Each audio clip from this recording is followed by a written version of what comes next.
Bonjour à tous. Bonjour Laura. Bonjour Jean. Laura et moi sommes heureux d'animer ce temps ensemble avec vous cet après-midi.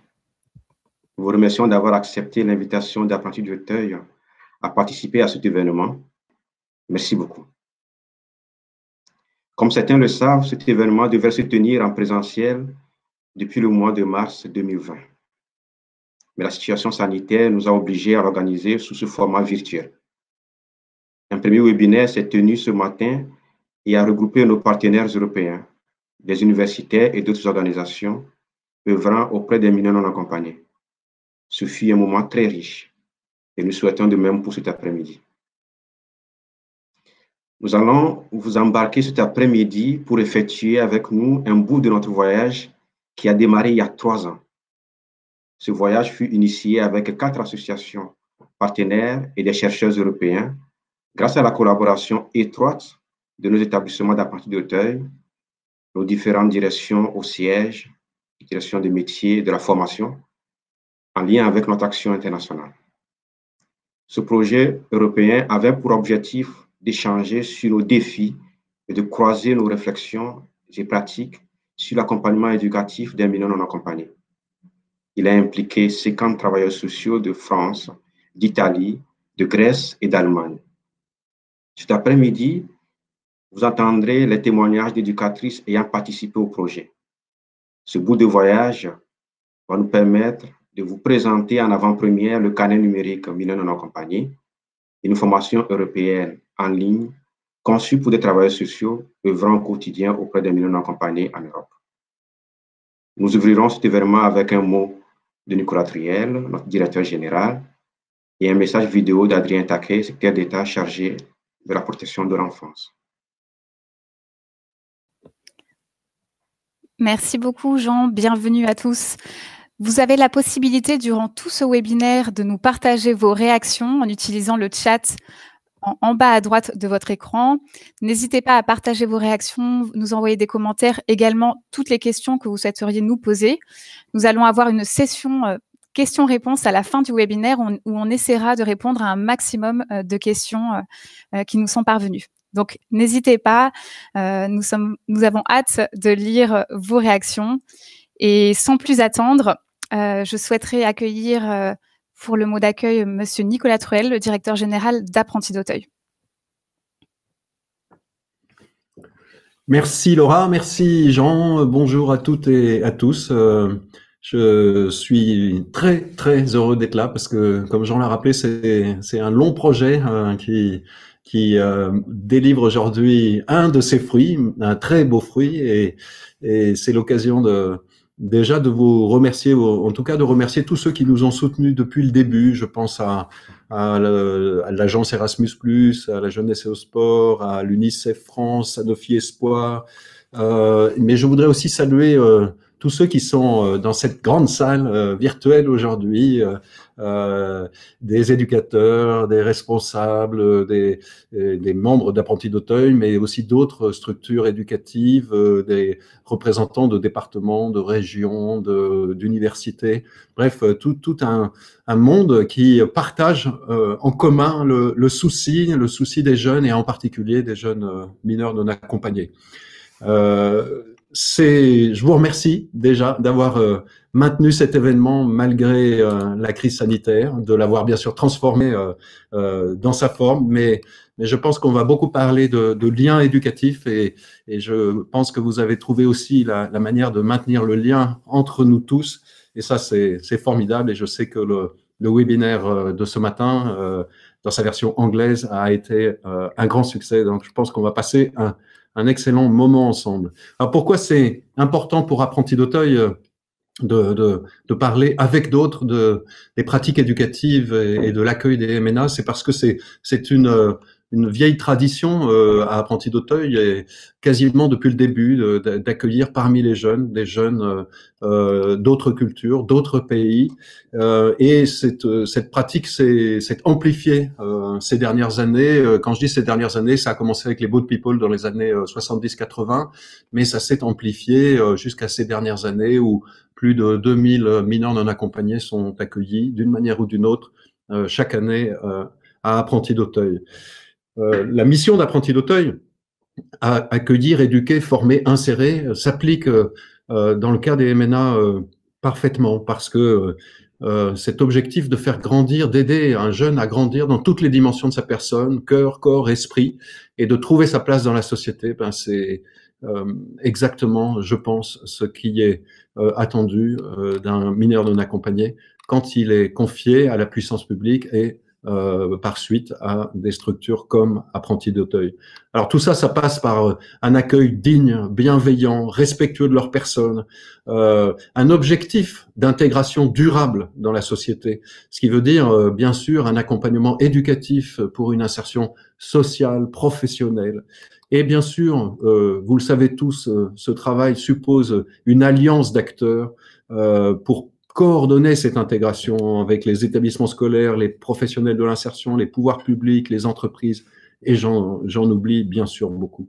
Alors je voudrais vous donner mon témoignage personnel. Pour un dirigeant de structure éducative, je peux vous dire qu'il n'y a pas de question stratégique qui soit plus importante que la question de la qualité des pratiques éducatives. Tout doit renvoyer à la qualité des pratiques éducatives. Qu'est-ce qui fera qu'une éducatrice, un éducateur aura le bon geste, la bonne parole au bon moment, adapté à la situation du jeune? Moi, c'est ça qui m'anime chaque matin, quelles que soient les décisions ou les orientations que j'ai à prendre. Or, nous savons que pour que les pratiques progressent, il faut pouvoir prendre du recul, analyser, échanger les réussites, les échecs, intégrer des apports théoriques, des apports de recherche, se former et recommencer. Et tout cela, ne jamais le faire seul, mais le faire dans un collectif, une communauté éducative dans laquelle on est en confiance et on puisse échanger.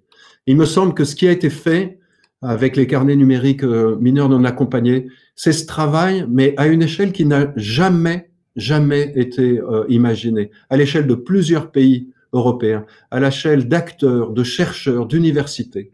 Mais c'est aussi fait avec une ambition qui n'a jamais été connue non plus, pour irriguer des centaines, voire des milliers de pratiques éducatives. Je pense que si vous l'avez fait, si ceux qui ont construit ce parcours l'ont fait, c'est parce que la cause des mineurs non accompagnés le valait bien. Alors je voulais une nouvelle fois vous remercier. Merci à toutes celles et tous ceux qui ont œuvré pour cela. Merci à vous qui allez faire vivre cet outil comme un lien vivant entre les éducateurs pour le bien que nous avons en commun, c'est-à-dire celui des jeunes mineurs non accompagnés. Adrien Taquet, le secrétaire d'État chargé des jeunes et de la famille, a souhaité nous envoyer un message que j'accueille comme une marque forte de reconnaissance. En vous souhaitant un très bon webinaire, je lui passe donc la parole.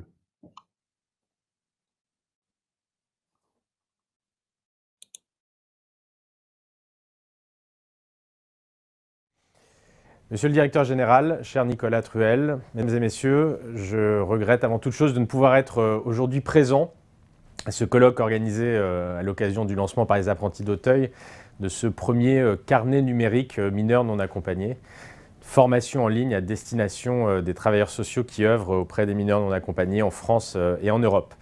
Je tenais néanmoins à vous faire parvenir ce rapide message et vous dire à travers lui le plaisir qui aurait été le mien d'échanger avec vous, et je sais que nous aurons d'autres occasions de le faire, mais aussi évidemment toute l'importance que j'attache à ce sujet.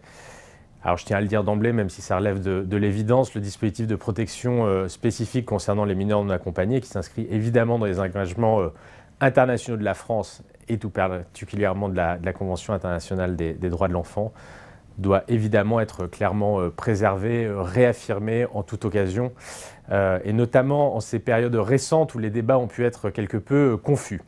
Chaque enfant en danger et isolé doit être protégé par la société, par notre société. Je voudrais ensuite saluer l'initiative qui est la vôtre. Encore trop de travailleurs sociaux se sentent démunis et ne savent pas toujours comment répondre aux besoins spécifiques des mineurs non accompagnés. Ces jeunes arrivent en France après un parcours souvent traumatique. Vous le savez, les entretiens d'évaluation doivent permettre de mieux identifier, le cas échéant, des risques ou des vulnérabilités spécifiques. qu'il s'agisse d'exposition à certaines violences, à des réseaux de traite humain, à de la prostitution et tous ces dangers que vous connaissez bien. Il faut aussi renforcer le volet santé de l'évaluation pour mieux identifier un traumatisme particulier qui devrait faire l'objet d'un suivi. Et il faut savoir prendre en compte leur parcours pour les accompagner au mieux. Alors cet outil que vous avez construit est une réponse à ce besoin d'accompagnement spécifique. Il propose des réflexions, des outils pratiques, des vidéos, des jeux, des textes, et il sera disponible, si j'ai bien compris, en plusieurs langues, français évidemment, mais aussi en anglais, en allemand, en italien et en grec. Vous répondez ainsi aussi aux enjeux de la posture éducative que se posent de nombreux éducateurs. Et l'objectif de diffuser le carnet numérique mineurs non accompagnés auprès des établissements qui accueillent ces mineurs non accompagnés, des associations européennes, françaises, pour former 1000 travailleurs sociaux européens à se saisir de l'outil d'ici à la fin 2021. Et je crois à la hauteur des enjeux que nous rencontrons, qui nous mettent chaque jour au défi. Alors je ne peux que rejoindre l'ambition qui est la vôtre de sensibiliser le secteur associatif et au-delà les représentants politiques présents sur l'importance de cet accompagnement éducatif de qualité pour les jeunes mineurs non accompagnés en Europe. Et cette dimension européenne est évidemment majeure, elle doit être saluée et vous savez que c'est cette logique de solidarité qui en mars dernier a poussé l'Union européenne à lancer un vaste programme de relocalisation volontaire de 1600 mineurs non accompagnés, une démarche qui a été appuyée par une lettre ouverte notamment de 75 ONG européennes. Et dans ce cadre, le président de la République, qui a été moteur aussi, a souhaité renforcer l'effort de solidarité de la France au profit de la Grèce et des demandeurs d'asile vulnérables. Ainsi, vous le savez, plusieurs pays européens, 11 États membres et un État associé, se sont ainsi engagés à accueillir 1600 mineurs non accompagnés, dont 350 qui viendront en France. Et je peux vous annoncer que d'ici la fin de l'année 2020, ils seront tous arrivés en France pour bénéficier de notre protection et de notre accompagnement. Par ailleurs, les jeunes reconnus mineurs non accompagnés sont souvent intégrés à un parcours professionnel ou professionnalisant, avec un engagement reconnu par les employeurs. Vous le savez, et c'est ce que je constate dans la très grande majorité des cas quand je me déplace sur le terrain. Un travail pour favoriser une meilleure prise en charge après leur majorité est sans doute nécessaire. L'accompagnement dans l'insertion sociale et professionnelle est un véritable défi collectif, vous le savez, et je veillerai à ce que les jeunes mineurs non accompagnés puissent avoir accès aux dispositifs de droit commun, notamment ceux qui sont renforcés par le plan Jeune, un jeune, une solution, que le gouvernement met en place dans cette période un peu compliquée sur le plan sanitaire, mais aussi évidemment économique et social. Et à ce titre, sachez qu'une instruction vient d'être envoyée au préfet par le ministre de l'Intérieur pour organiser un examen anticipé des situations administratives de ces jeunes mineurs non accompagnés et ainsi réduire les ruptures de parcours qui peuvent arriver au moment de la majorité. Et je serai évidemment vigilant à sa pleine application et je compte sur vous pour me faire part des remontées du terrain à cet égard. Voilà, je souhaite que ces carnets numériques nous permettent collectivement de mieux assurer nos missions d'accompagnement de ces jeunes et je vous en remercie une fois encore et vous souhaite une très bonne réunion, au plaisir de vous revoir très prochainement. Merci beaucoup à Monsieur Adrien Taquet pour ce mot de soutien à notre projet et à Monsieur Nicolas Truel, notre directeur général, pour ce mot d'accueil. Sans plus attendre, nous vous proposons de commencer avec un temps de témoignage de nos partenaires européens qui ont participé à ce projet et qui nous ont amenés à construire le carnet numérique, cette nouvelle formation. Avant de commencer, nous vous proposons un petit retour en arrière avec une vidéo qui, nous l'espérons, va vous permettre de comprendre un peu mieux le projet que nous avons mené depuis maintenant 3 ans avec nos différents partenaires européens.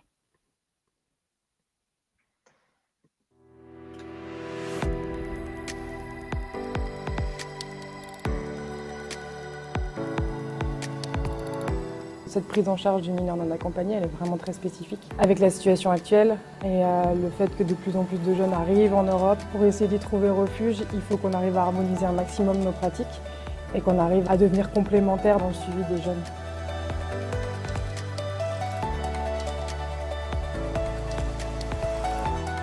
Να μοιραστούμε τις διαφορές μας, τις ομοιότητές μας και να προχωρήσουμε μαζί.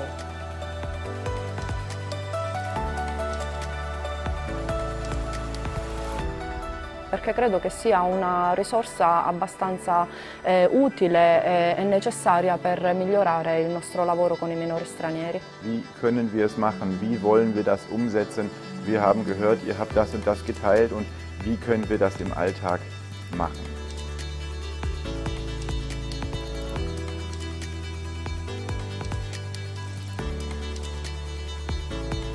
There can be great creative collaboration across different countries. Every time you look up at the night sky, you can see darkness. But sometimes when you look up, you also see stars. And this community of practice is the stars in the darkness. And we should be guided by them.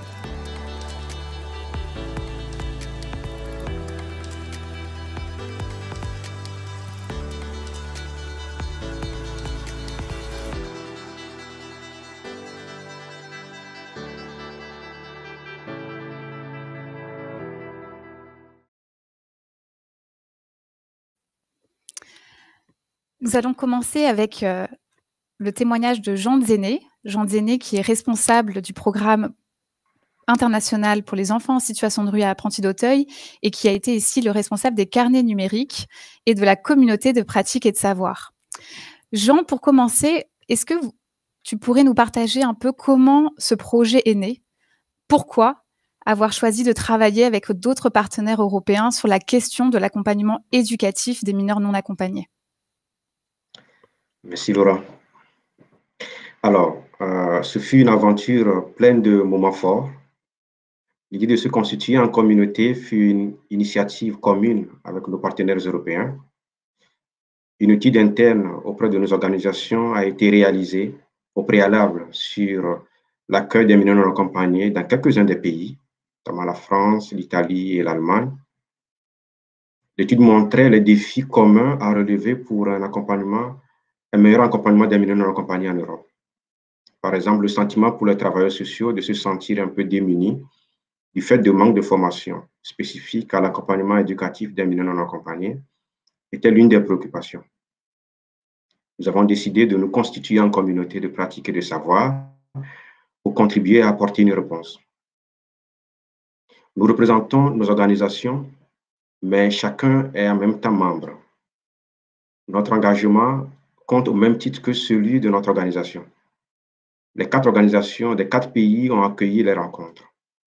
Un noyau de travailleurs sociaux a pu participer à toutes les rencontres. Mais qui dit plusieurs pays, dit rencontres de cultures et de pratiques différentes. Nous avons appris à quitter nos conforts culturels pour nous croiser afin de faire communauté. Ce fut un grand défi. 4 rencontres donc. Une rencontre introductive à Paris pour définir nos sujets et 3 rencontres thématiques. En Sicile, comment prendre en compte la différence culturelle du jeune. À Athènes, comment accompagner au quotidien les jeunes. Et à Eindhoven, en Allemagne, comment bien préparer le jeune vers son indépendance. Ces thèmes colorent aujourd'hui notre carnet numérique. Chaque travailleur social a partagé avec les autres des pratiques inspirantes. Des choix sont ensuite faits de ce que nous souhaitons communément promouvoir.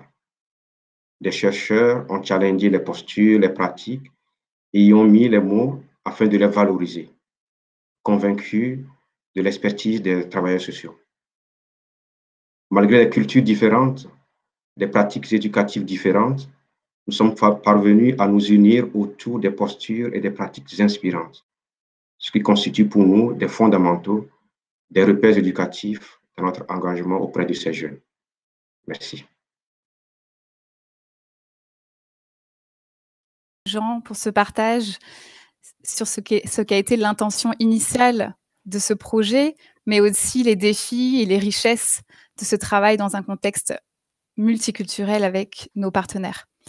Nous vous proposons maintenant d'entendre les témoignages, 2 témoignages de 2 éducatrices ayant participé à ce projet, à commencer par Eliana Emma, que j'invite à nous rejoindre, qui est éducatrice à Salesiani per il Sociale, une association qui œuvre en Italie auprès des jeunes les plus vulnérables et qui intervient aussi auprès des mineurs non accompagnés et des jeunes migrants.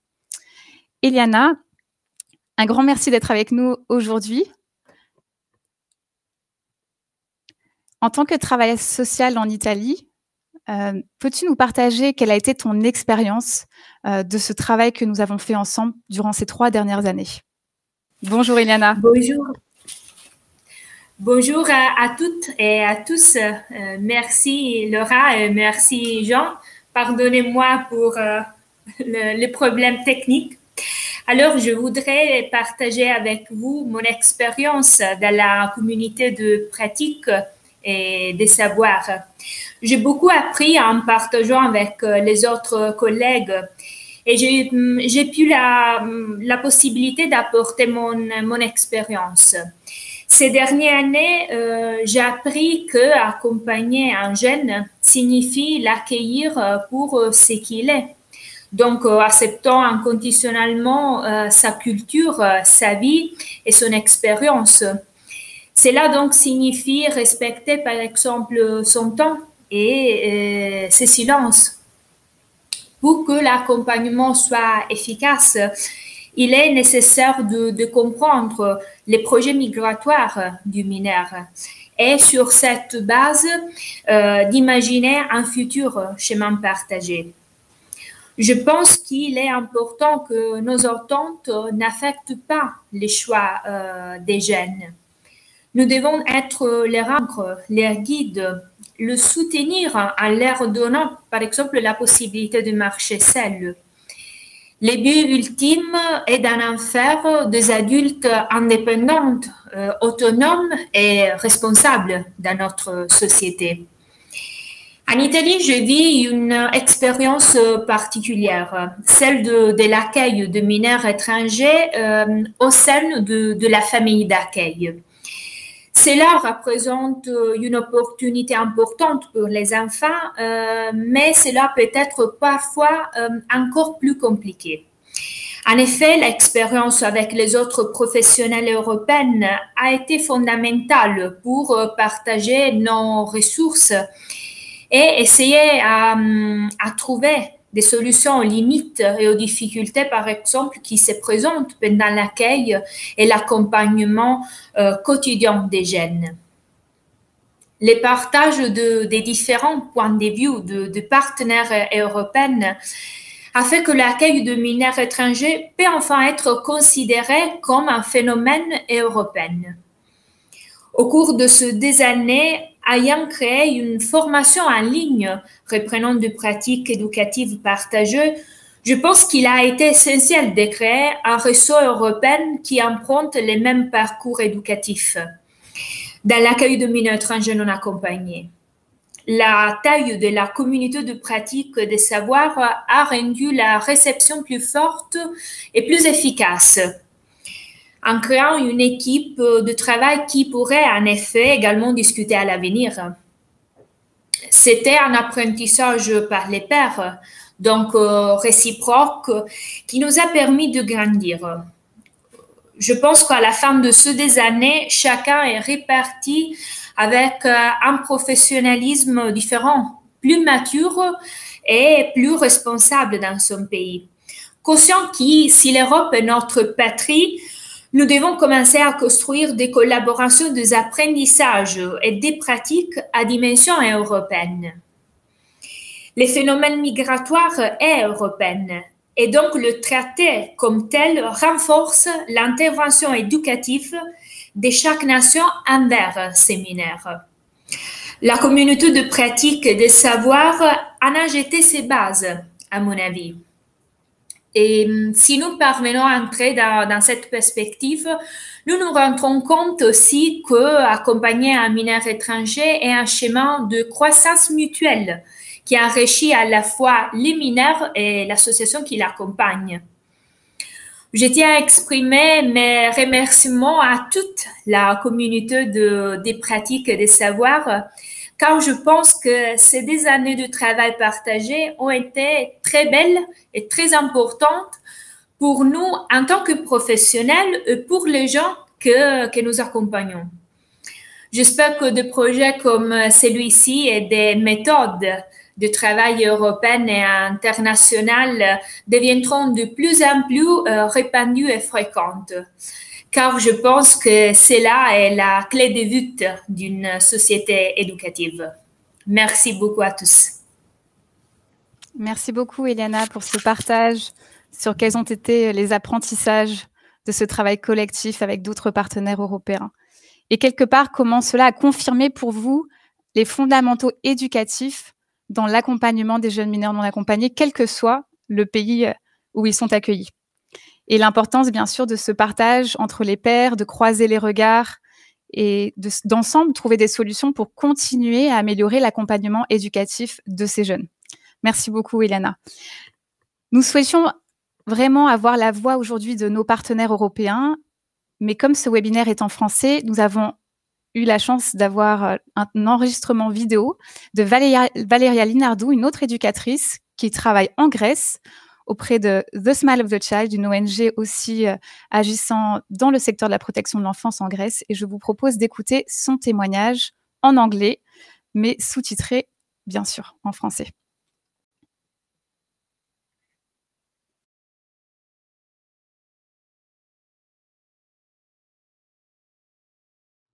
So I'm very happy to share with you my experience from this project. And I would say that through this journey, we have built a community. And actually, we have built a bridge. And this bridge connected us from the beginning. And I think that it helped us to share our concerns, our way of working, our point of view, and all this enriched the project. So people working with unaccompanied minors in a different way, but at the same time, so common. And perhaps the word common is not entirely correct, but for me, it represents the common feeling that we all had. A feeling of being welcomed from the beginning, a feeling of belonging in a new type of family, and a feeling of not being strangers. So we have built a bridge that connects us, and I hope that this bridge will remain stable to continue reminding us what we did all together in this project.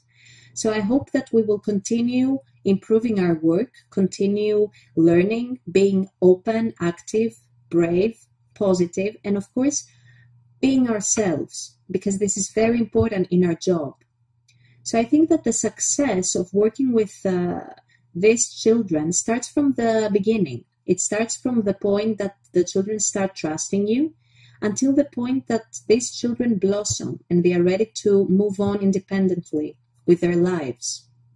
So I think that this community brought light and positivity in, I would say, in a great period of time. When we hear immigrants, the words immigrants, refugees, unaccompanied minors, we hear more negatives than positives. It is everywhere, on the news, internet, media, press. So I think that social workers and people working in this field give an everyday fight to prove that there is a lot of positivity in this as well. I think that movement is in our nature. It's not something that suddenly has happened. It's in our nature, and it brings life, not death. Thank you very much. Alors, un beau témoignage inspirant de Valéria Linardou, une des éducatrices qui a participé à ce projet et qui nous rappelle sans doute aussi l'importance pour les travailleurs sociaux de ne pas se sentir isolés dans leurs pratiques et à travers cette communauté, de pouvoir partager des défis, leurs défis et de se rendre compte que les défis sont similaires de l'autre côté de la frontière dans les autres pays européens. Merci à tous pour ces témoignages. Nous allons pouvoir passer à la suite. Merci Laura. Nous allons poursuivre en invitant à présent Océane Usuro pour nous partager, de son point de vue de chercheuse, quelques réflexions sur le travail social auprès des mineurs non accompagnés au cœur de notre carnet numérique et qui éclaire notamment la façon dont il a été conçu. Océane est actuellement doctorante en sciences de l'éducation à l'Université de Gand et au sein du projet Child Move, soutenu par le Conseil européen de la jeunesse. Elle s'est spécialisée dans ce domaine en s'intéressant notamment à l'analyse de l'impact des expériences de parcours migratoires sur le bien-être psychologique des mineurs non accompagnés. Océane nous a accompagnés au fil de ce projet aux côtés de Daniel Senovilla Hernandez de l'Observatoire de la migration des mineurs à l'Université de Poitiers et du professeur Ravi Kohli de l'Université de Bedfordshire en Angleterre. Je passe la parole à Océane. Merci Jean, merci Laura. Bonjour à toutes et à tous. Merci à vous de célébrer avec nous le lancement du carnet numérique de la communauté de pratique. Alors je me réjouis tout d'abord de la grande diversité géographique des participants aujourd'hui. Comme vous le savez, le carnet numérique est le fruit d'une réflexion collective entre travailleurs sociaux et chercheurs qui travaillent également dans des contextes marqués par des réalités juridiques, administratives de l'accueil très diverses, mais aussi par la façon dont les routes migratoires façonnent les territoires de l'accueil. Ce qui a été important dans ce projet, c'est aussi de reconnaître les diversités, la diversité des contextes d'accueil, la diversité des réalités juridiques et administratives de cet accueil, et aussi de remettre en perspective la discontinuité qui marque les parcours de ces jeunes, tant parcours migratoire comme parfois parcours éducatif. Donc, dans ce contexte-là, nous nous sommes posé la question de savoir, malgré cette grande diversité d'expériences et de contextes, qu'est-ce qui constitue le cœur du travail social auprès des mineurs migrants, savoir où se trouve la continuité dans le travail social auprès de ces jeunes et pourquoi est-ce qu'il est important de réaffirmer cette continuité. Alors, le carnet numérique se situe donc à différents niveaux. Il se situe dans des niveaux de relations interpersonnelles avec le jeune et avec d'autres professionnels qui l'accompagnent tout au long de son parcours. Il faut aussi reconnaître que le carnet numérique n'est pas un manuel ni un livre de recettes. Ce n'est pas une liste de tâches à cocher de façon mécanique. Ce carnet invite plutôt les travailleurs sociaux à prendre en compte certains aspects qui conditionnent et influencent leurs pratiques, telles que leur personnalité et leurs histoires et leurs motivations personnelles, la nature des tâches professionnelles et la manière dont ils sont amenés à les appliquer, et le contexte général et politique où ces tâches professionnelles prennent place. Le carnet numérique, donc, je dirais, invite plutôt à contempler l'incroyable diversité aussi des rôles endossés par les travailleurs sociaux. Il invite aussi également à réfléchir sur les savoirs, à réfléchir sur le ressenti des travailleurs sociaux, comment leurs expériences vont aussi influencer leurs tâches professionnelles, comment aussi le contexte va pouvoir jouer un rôle. Par exemple, le contexte de l'accueil d'un jeune en Grèce ne va pas être le même que le contexte de l'accueil, par exemple, en France, ou même dans des régions particulières de la France, ou des régions particulières d'Italie, des régions particulières d'Allemagne. Donc, toute l'importance du contexte aussi et comment le contexte va refaçonner les expériences de l'accueil est important à prendre en compte. Et donc, c'est aussi cette prise en compte du contexte qui a animé notre réflexion par rapport au carnet numérique. Alors, comme je le disais un peu plus tôt, je dirais que le travailleur social, dans cette grande diversité, est amené à développer une gamme de différentes compétences qu'il utilisera de façon à adapter son attitude, toujours bienveillante, en fonction du jeune et de sa situation. D'abord, la sécurité. La sécurité est un sentiment important pour le jeune.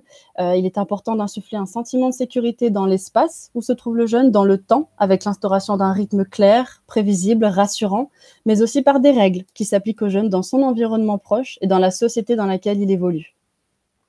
L'écoute aussi, une écoute attentive qui permet de privilégier le dialogue aussi, afin de considérer la voix et le point de vue du jeune.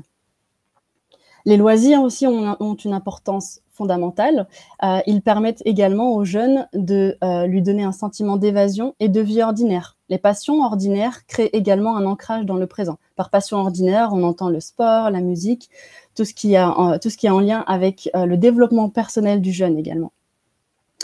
L'audace, stimuler l'audace d'entreprendre avec confiance, l'audace d'essayer, l'audace d'entreprendre des projets. C'est aussi là où le travailleur social doit pouvoir accompagner le jeune à se dépasser avec confiance en sachant qu'il y a quelqu'un qui sera là pour le guider et pour l'accompagner dans ses démarches.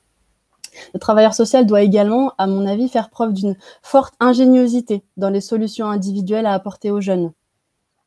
Mais il doit aussi permettre aux jeunes de savourer le goût du succès.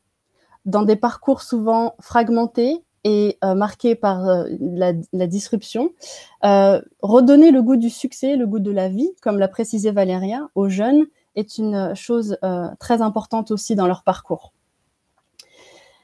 Tout au sein de ces carnets, on a eu également beaucoup de conversations sur où se situe le champ du travail social. Comment le travailleur social doit se positionner en fonction d'autres professionnels. Donc, situer le cœur de son action et quand est-ce que le travailleur social doit, à l'inverse, s'abstenir et observer avec bienveillance le jeune, interagir avec d'autres professionnels dotés de compétences spécifiques. Le travailleur social, dans ce cas-là, est comme un navigateur, un guide qui conseille et aide le jeune dans ses interactions avec une large variété d'adultes. Il construit des ponts entre les différents mondes professionnels dans lesquels le jeune évolue, l'immigration, la scolarité, mais aussi les cultures et les passions ordinaires qui, eux aussi, sont des éléments essentiels de la vie du jeune et qui lui permettent aussi de renouer avec une certaine temporalité. Le travailleur social, dans cet aspect-là, permet de faire le lien entre les choses qui ancrent le jeune dans le présent. Les personnes qui comptent pour lui et qui sont toujours dans sa vie, des personnes qui sont en lien avec son contexte d'origine, mais aussi il leur permet d'obtenir une vision claire du futur.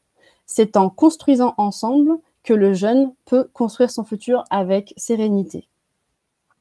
Enfin, lorsque le passé semble suffisamment apaisé pour le jeune, oula, je pense que mon PowerPoint est parti. Alors, voilà. Lorsque le passé est suffisamment apaisé pour le jeune, le travailleur social peut aborder aussi certains aspects qui peuvent raviver la mémoire de personnes qui comptent pour lui, mais qui ne sont plus. Donc le travailleur social a énormément de rôles à jouer auprès de ce jeune. Il a une diversité aussi de postures à adopter. Il permet aussi de naviguer entre différents univers qui sont en lien avec le passé, le présent, avec des enjeux aussi liés au futur.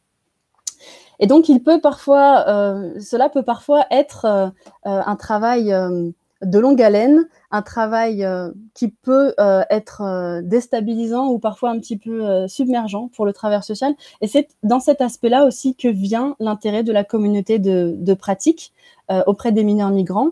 La communauté de pratique a été conçue comme un moyen de donner des ressources aux travailleurs sociaux, des ressources parce que les travailleurs sociaux dans ce contexte-là sont considérés comme les experts de leur propre pratique. Et en tant que chercheurs, nous avons d'une certaine manière encouragé ces travailleurs sociaux à affirmer leur propre pratique, à les élaborer en pratique à partager.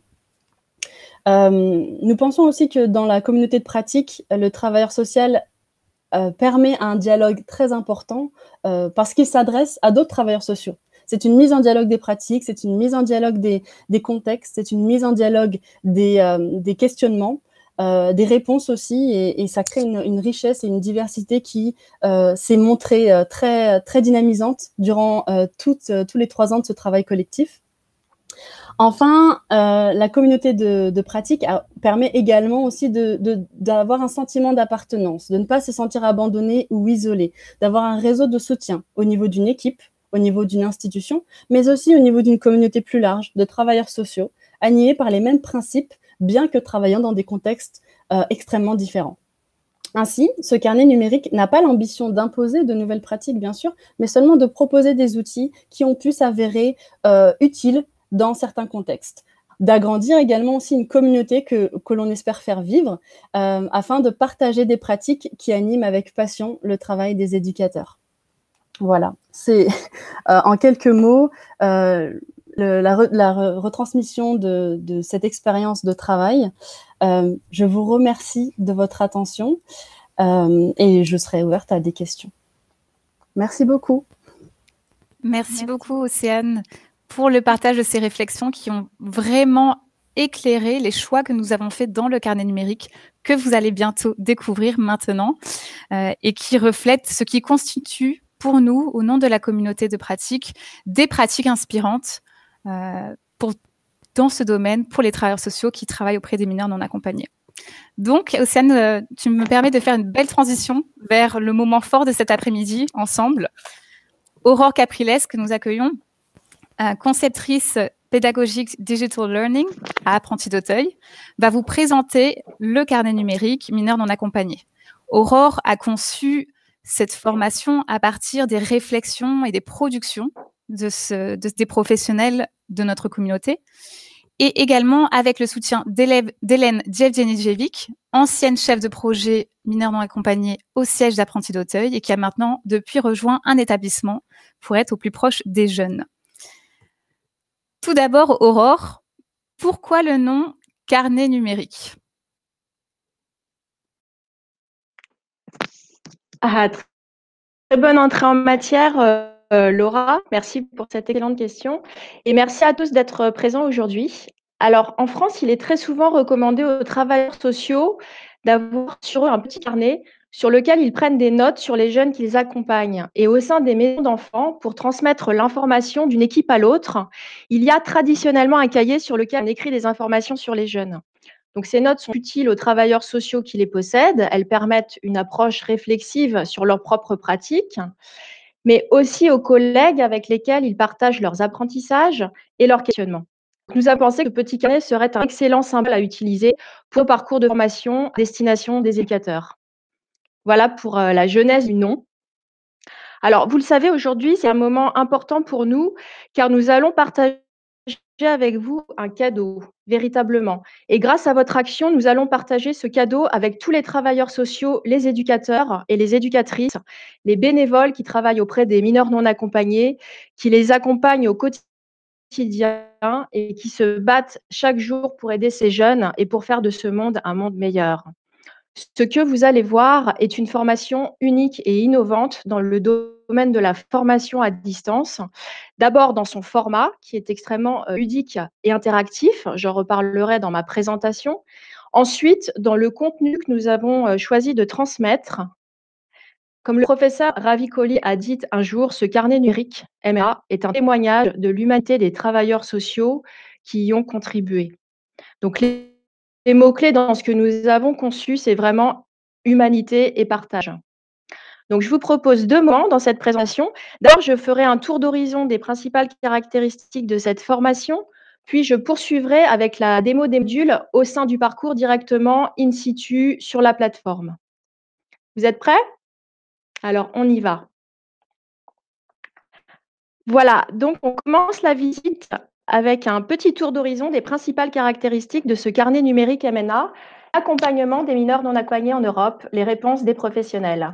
Au-dessus du titre, vous pouvez voir le logo bilingue du produit, carnet numérique du travail social, Digital Notebooks for Social Work, flanqué du logo d'Apprentis d'Auteuil et qui représente l'identité visuelle de l'offre de formation que nous allons continuer de développer dans les années à venir, dont ce carnet est la première brique. En dessous, nous avons disposé les logos de nos partenaires et à droite, les logos de nos financeurs, donc Erasmus+, et le gouvernement princier de Monaco. Aujourd'hui, nous sommes heureux de vous annoncer que le parcours est disponible dans 2 langues, l'anglais et le français. Les apprenants francophones et anglophones peuvent donc s'inscrire à la formation dès aujourd'hui. Le parcours sera ultérieurement disponible en grec, allemand et italien. Ces versions sont attendues d'ici la fin de l'année. Ce parcours est composé de 4 modules multi-device qui seront accessibles 7 jours sur 7, 24 heures sur 24 à compter de l'inscription de l'apprenant, à la formation. La formation sera également accessible en mode offline sur mobile. Je vous ai d'ores et déjà indiqué l'URL de la page de connexion de la plateforme, mais Jean vous redonnera tous ces éléments avant la fin du webinaire. Donc, ne partez pas avant la fin. Le premier module de cette série de 4 est une introduction propédeutique aux 3 autres et qui donne des éléments constituant un socle de connaissances important pour la suite. Les 3 modules suivants ont été conçus afin de répondre à cette question. Comment accompagner les mineurs non accompagnés au sein des maisons d'enfants? Pour cela, nous avons conçu 3 modules chronologiques correspondant aux 3 phases suivantes. Premièrement, comment accueillir le jeune lorsqu'il arrive dans la maison d'enfant? Deuxièmement, comment l'accompagner au quotidien pendant toute la durée de son séjour dans la structure? Enfin, comment l'accompagner au mieux au moment où il s'apprête à quitter la maison d'enfant? L'objectif de ce parcours est de partager des pratiques, des outils et des conseils en provenance des professionnels de terrain d'une part, et issus des travaux de la recherche autour des mineurs non accompagnés d'autre part. Ce regard croisé et international entre théorie et pratique offre des perspectives multiples pour l'apprenant, ce qui est l'une des plus grandes richesses de ce parcours.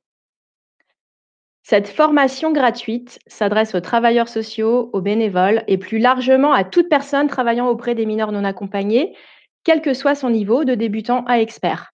L'objectif est d'avoir formé 1000 travailleurs sociaux à l'horizon 2021. La durée totale du parcours est d'environ 5 heures si l'on réalise toutes les activités. Le parcours est accessible sur une durée de 1 an à partir de la première connexion de l'apprenant au parcours. Une fois que l'apprenant a terminé son parcours, il reçoit une attestation de suivi de formation. Alors, notre parti pris pédagogique. Donc, ce parcours est une formation, vous l'avez compris, par les pairs et pour les pairs. Dans ce contexte, nous n'avons pas souhaité proposer une formation académique qui aurait pour objectif de gérer des compétences. Ce n'est pas l'esprit de cette formation, ce n'est pas non plus notre ambition. Ce que nous offrons là est un outil à la fois humble et ambitieux qui vise à aider les travailleurs sociaux à trouver leurs propres solutions face aux situations auxquelles ils sont confrontés et qui les invite à se poser les bonnes questions. Ce parcours n'impose pas de réponse définitive, il offre des perspectives, des clés de compréhension, il inclut des activités permettant à l'apprenant de réfléchir à ses propres pratiques et prendre du recul face à celles-ci. Voir ce que font les autres dans d'autres pays est aussi enrichissant et inspirant.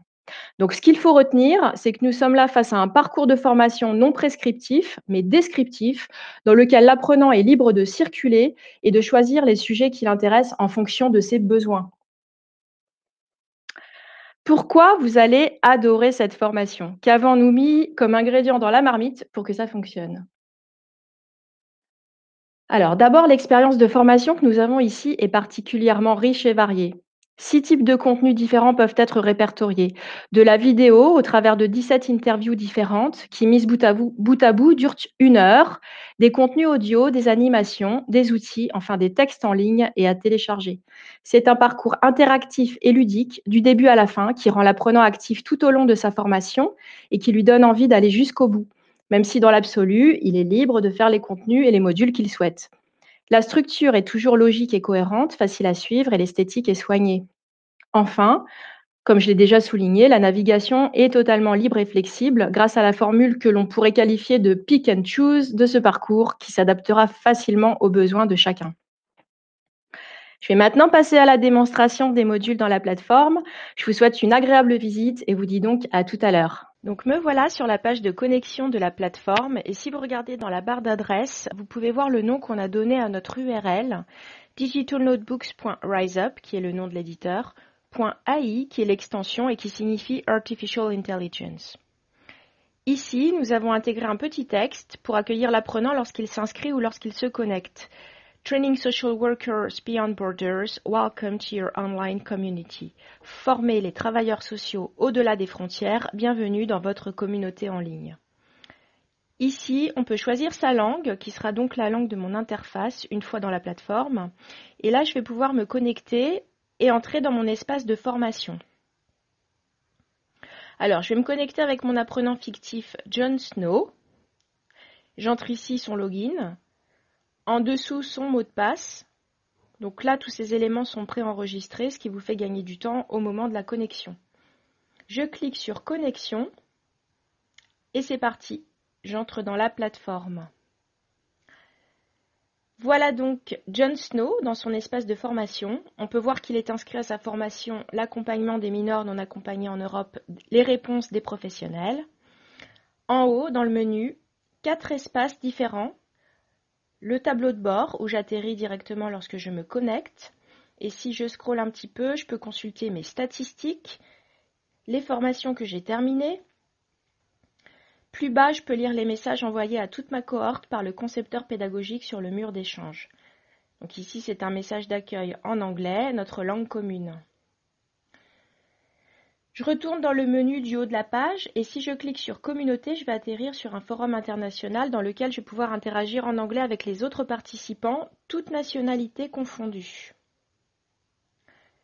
Donc ici, le catalogue dans lequel toutes les formations disponibles pour l'apprenant seront affichées. Enfin, l'onglet Mes formations qui me permet de retrouver toutes les formations auxquelles je suis effectivement inscrit. Donc je vais cliquer sur la formation qui nous intéresse et je vais commencer par vous montrer le menu sur la gauche de l'écran. Voilà, donc menu qui présente les différentes étapes de la formation. Donc première étape du parcours, l'introduction. Puis vient l'étape d'accueil du jeune dans la maison d'enfants, le séjour et pour terminer, le départ de la structure. Donc si je souhaite visiter le parcours dans l'ordre chronologique, à ce moment-là, je vais commencer ici avec la première étape. Mais je peux parfaitement naviguer d'une étape à l'autre dans l'ordre que je souhaite, en fonction de mes besoins. C'est ce qu'on appelle dans le jargon de la formation du just-in-time, qui permet aux personnes qui se forment de trouver l'information dont elles ont besoin au moment où elles en ont besoin. Donc dans l'introduction, on va retrouver en amont de la formation des petits conseils que je donne aux apprenants afin d'améliorer leur expérience de formation. À la fin de la formation, et j'en reparlerai tout à l'heure, j'ai inséré une petite enquête de satisfaction afin de recueillir les feedbacks apprenants. Donc en ce qui nous concerne, on va faire la visite dans l'ordre chronologique et je vais commencer par l'introduction. Alors comme vous le voyez, la fenêtre est un peu petite ici. Donc je vais cliquer sur la double flèche comme je le fais là pour passer en plein écran et avoir un espace de formation beaucoup plus confortable. Voilà, donc j'entre dans le player, celui-ci se compose de 3 parties distinctes. À gauche, le menu avec les différentes slides du module. Je peux choisir d'aller d'une slide à l'autre dans n'importe quel ordre puisque le parcours est complètement libre. Je peux décider de cacher le menu en cliquant sur le burger ici. Et à droite, j'ai accès à un centre de ressources qui me permet de télécharger des documents sous format PDF si je souhaite retrouver les textes qui sont dans le module et les imprimer. Donc je commence ma formation. Au début de chaque module, une vidéo d'introduction qui présente les différentes thématiques que l'apprenant va trouver dans le module et qui sont reprises sous la forme de chapitres, sauf dans le module d'introduction qui se présente d'un seul tenant. Donc dans cette vidéo-ci, le professeur Ravicoli nous présente à la fois la formation dans sa globalité et les 3 thématiques de ce module d'introduction. Donc la première, c'est celle des raisons du départ des jeunes de leur pays d'origine. Donc ici, nous avons un texte en ligne dans lequel je peux naviguer. Si je souhaite retrouver ce texte dans le centre de ressources afin d'imprimer le PDF, c'est possible. Donc je clique ici et mon texte s'affiche. Voilà, c'est très pratique. Je retourne dans mon module, je clique sur Next et je découvre un contenu interactif qui correspond à un approfondissement des slides précédentes. Je peux cliquer sur les onglets avec les petits chiffres pour faire apparaître les 7 raisons principales du départ des jeunes de leur pays d'origine. Donc par exemple ici, il ou elle a été envoyé, mandaté par sa famille pour faire des études et ou travailler pour avoir de meilleures perspectives d'avenir et être à même d'envoyer de l'argent à sa famille qui vit dans la misère. La thématique suivante de ce module d'introduction et qui est vraiment centrale au parcours dans son intégralité correspond à une étude qui a été menée par le professeur Ravicoli qui nous explique ce que les jeunes considèrent comme important dans la pratique du travail social. Donc ça s'appelle Être et faire, c'est une animation qui dure 15 minutes. Je vous montre juste un petit extrait, puis je passerai au contenu suivant. Cette présentation aborde le point de vue des jeunes mineurs à propos des professionnels qui les accompagnent. Elle s'inscrit donc dans le cadre du projet que nous avons entrepris avec les mineurs non accompagnés dans nos 4 pays partenaires européens. Pour commencer, je voudrais que vous regardiez le paysage très complexe qui se forme une fois qu'on a rassemblé toutes les voix des jeunes. Comme vous pouvez le voir, cela montre à quel point la vie fourmille, comment tout se passe en même temps. Cela vous montre que l'on ne peut pas séparer l'être et le faire et tous les autres éléments de cette présentation de manière simple et ordonnée. Ce que vous voyez là, c'est le bruit de la vie. Vous allez progressivement voir apparaître 2 points. Ces 2 points représentent 2 personnes. Et comme vous pouvez le voir, ces personnes anticipent la présence de l'autre. Elles se parlent entre elles. Et elles représentent 2 aspects fondamentaux d'une bonne interaction entre le professionnel et le jeune mineur. Ces deux aspects ou dimensions, comme je l'ai dit dans mon introduction, concernent l'être et le faire. Donc voici la dernière partie de notre introduction, qui se présente sous la forme d'une lettre qui a été rédigée par la communauté de pratique et de savoir MNA à l'attention d'un travailleur social qui débuterait son travail auprès des jeunes mineurs. Donc, bonjour, nous aimerions vous envoyer une petite surprise. Entrez votre prénom ci-dessous et cliquez sur le bouton envoyer. Donc c'est ce que je vais faire. J'entre le prénom de mon apprenant, John, je clique sur envoyer et voilà, la lettre part. Donc John a reçu sa lettre, il l'ouvre et encore ici, je vous montre un petit aperçu de cette belle missive, puis nous nous arrêterons là pour ce premier module. Une lettre de solidarité et d'espoir adressée aux travailleurs sociaux s'engageant auprès des mineurs non accompagnés.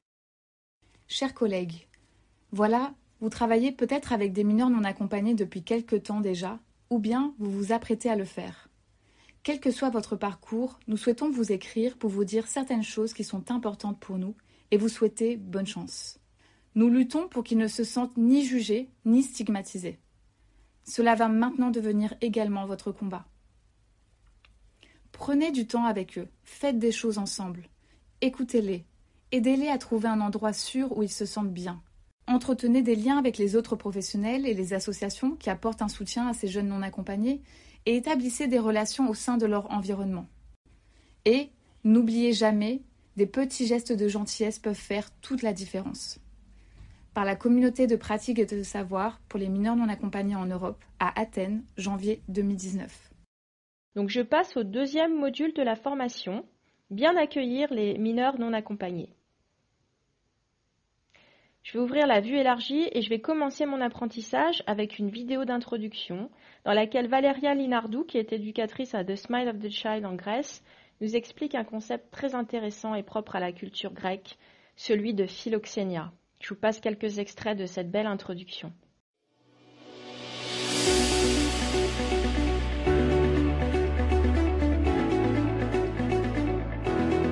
Hello and welcome.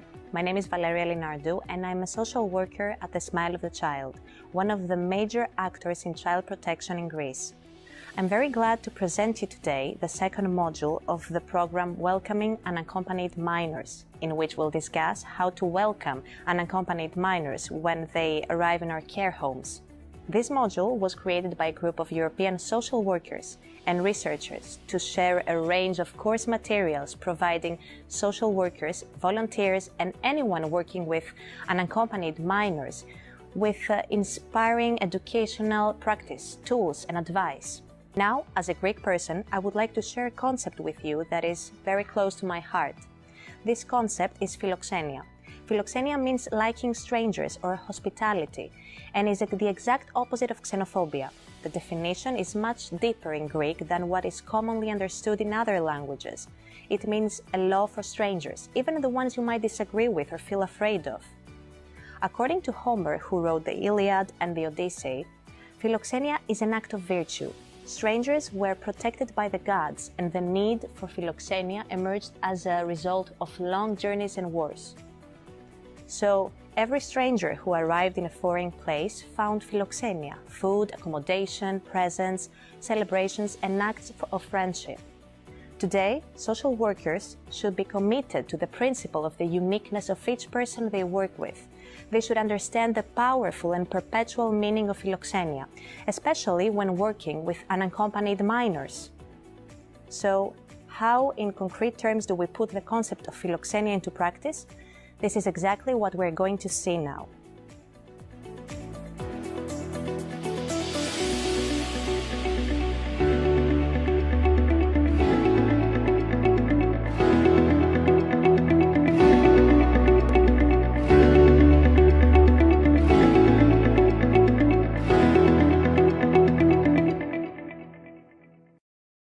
Comme vous pouvez le voir, nous avons développé 2 chapitres.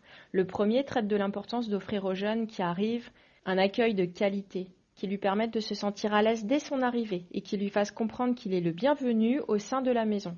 Comme par exemple dans cette vidéo dans laquelle on découvre avec Victoire Billard qu'accueillir le jeune en utilisant quelques mots de sa langue maternelle permet de créer une connexion instantanée et positive avec lui. On va également aborder le thème de la cuisine, cuisiner ensemble et partager un bon repas. L'éducateur va pouvoir travailler sur différents objectifs que l'on a regroupés ici sous la forme d'un contenu interactif.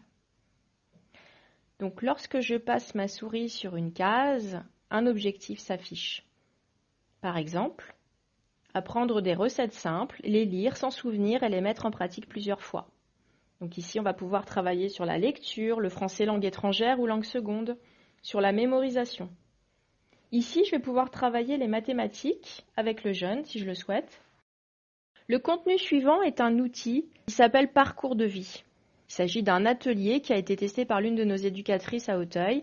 Et c'est une activité que l'on peut mettre en place quelque temps après l'arrivée du jeune afin de recueillir des informations sur son vécu et travailler ensemble sur ses objectifs de vie.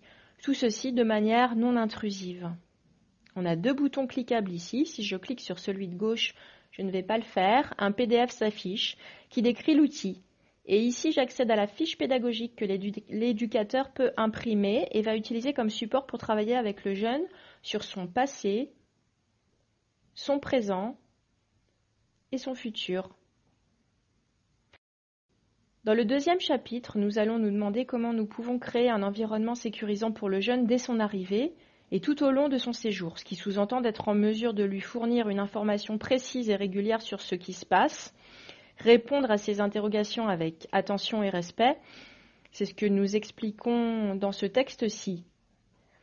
Donc pour clôturer ce module, nous avons filmé Daniel Senovilla Hernandez, qui est chercheur à l'Observatoire des migrations de Poitiers, le Migrinter, et Hélène Jevdjenijevic, qui est chef de projet mineurs non accompagnés à Apprentis d'Auteuil.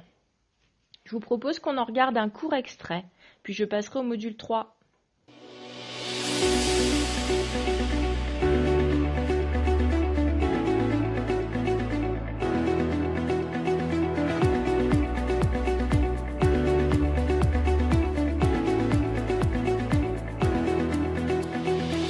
We collectively found that safety is the first and most important thing for unaccompanied minors when they arrive in our homes. There are 3 main dimensions in the question of safety. The first dimension is the legal dimension. For example, something very important is to tell them what is going on administratively and legally for them, so they understand and they feel safer to understand their situation.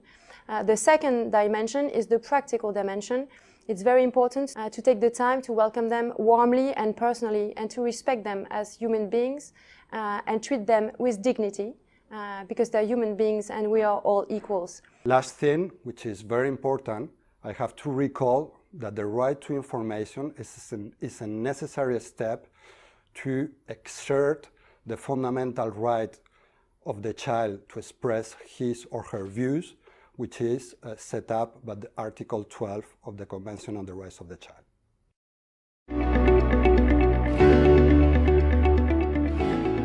Nous voici donc arrivés au 3e module de la série, le plus long, et c'est bien normal puisqu'il aborde l'accompagnement des jeunes au quotidien. Donc pour démarrer en beauté, une vidéo introductive avec Jean Zéné, responsable du programme international Enfants en situation de rue à Apprentis d'Auteuil, dont j'aimerais vous passer un extrait. Dans cette introduction, Jean évoque en effet un épisode de son passé d'éducateur et nous raconte l'histoire d'un jeune Africain prénommé Magloire qui a fait, comme tant d'autres jeunes, l'aventure de l'Europe. Donc écoutons Jean nous narrer cette belle histoire. Pour terminer, j'aimerais vous raconter une histoire, celle du jeune Magloire. Magloire, lorsqu'il arriva dans notre structure, il était toujours silencieux et renfermé sur lui-même. Il ne disait pas un mot. Cette absence de parole m'inquiétait énormément. Je me sentais totalement impuissant face à lui. Je ne savais pas comment faire pour l'aider. Et puis après quelques mois passés ensemble, il commença à s'ouvrir et à me parler. J'ai découvert que son silence cachait un lourd fardeau. Il était l'aîné de sa famille. Son père était décédé, laissant à la famille pour seule possession un troupeau de bœufs. Le jeune avait décidé de se lancer dans l'aventure de l'Europe. Pour financer le voyage, la famille vendit tout le troupeau. Magloire était parti avec l'espoir qu'une fois arrivé en Europe, il trouverait un travail et enverrait de l'argent à sa famille restée au pays. Bien entendu, vous devinez la suite. La réalité fut tout autre. Il ne peut rien envoyer. Passer du temps avec lui et connaître son histoire personnelle nous rapprocha. Ce rapprochement lui permit de reprendre confiance et lui redonna la force de continuer à se battre pour lui et pour sa famille. L'accompagnement au quotidien des mineurs non accompagnés va bien au-delà des simples démarches administratives et du suivi de son dossier. Accompagner un jeune au quotidien signifie être capable d'être là pour lui, lorsqu'il a besoin d'être rassuré, lorsqu'il a simplement besoin de parler ou de ne rien dire pour partager ses espoirs, ses rêves, ses pleurs et ses rires. Bonne formation.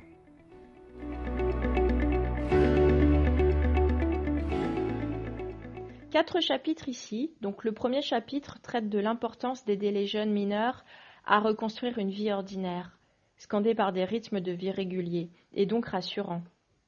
Ceux-là même que les jeunes ont perdus lors de leur périple vers l'Europe. Ici encore, l'apprenant trouvera diverses activités à réaliser et des contenus variés. Il pourra visionner des interviews d'éducatrices et d'éducateurs, lire des textes. Ici, par exemple, nous nous sommes intéressés à l'importance d'intégrer le jeu et des activités ludiques régulières dans cette reconstruction progressive du jeune. Et je vais m'arrêter ici un instant pour vous montrer un extrait de cette interview dans laquelle Claude Chevalier, qui est éducatrice à Apprentis d'Auteuil, décrit une activité qu'elle a mise en place dans sa maison d'enfants. Cette vidéo s'intitule « Groupe de parole ». Je laisse Claude nous parler de cette pratique inspirante.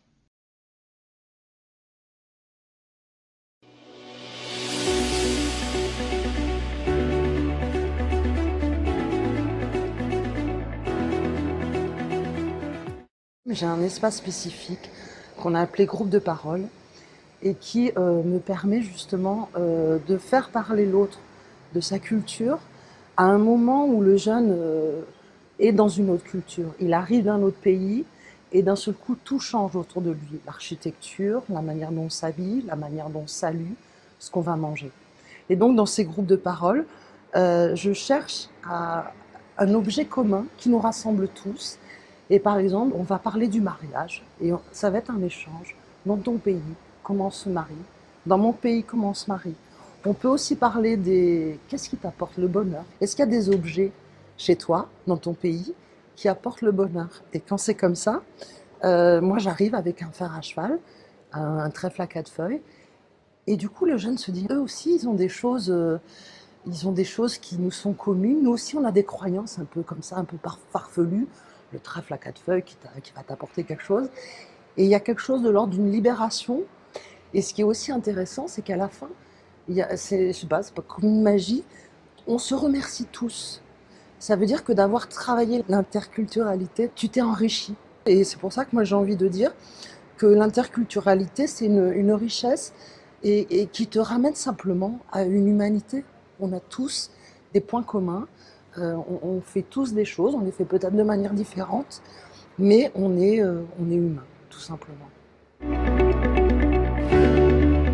Donc le contenu suivant est un outil, un jeu de société qui s'intitule Parcours d'accompagnement et qui va nous servir à échanger avec le jeune autour de ses besoins en termes d'accompagnement, qui peuvent être plus ou moins importants suivant les époques, entre lui et l'éducateur, et déterminer ensemble son degré d'autonomie. On peut jouer à ce jeu tout au long du séjour. Donc 3 boutons cliquables ici. Les 2 premiers sont des PDF. L'un décrit le jeu, l'autre en explique les règles. Sous le 3e bouton, l'apprenant pourra télécharger un kit contenant un plateau de jeu, que vous voyez maintenant à l'écran, ainsi que 3 séries de cartes, que je vous montre également. Tout cela a été conçu pour être facilement imprimable et immédiatement utilisable. On poursuit la visite avec le chapitre 2 qui aborde la question du temps. Notre objectif ici, c'est d'aider le jeune à retrouver une vie normale et cela passe ici par la connaissance du temps tel que le jeune le perçoit, son temps émotionnel et son temps culturel, en comparaison avec notre temps culturel à nous. La mission de l'éducateur consistera à construire avec le jeune une temporalité commune. L'apprenant va également trouver des conseils précieux pour mieux gérer son temps, car vous le savez, les éducateurs sont souvent noyés sous les tâches administratives.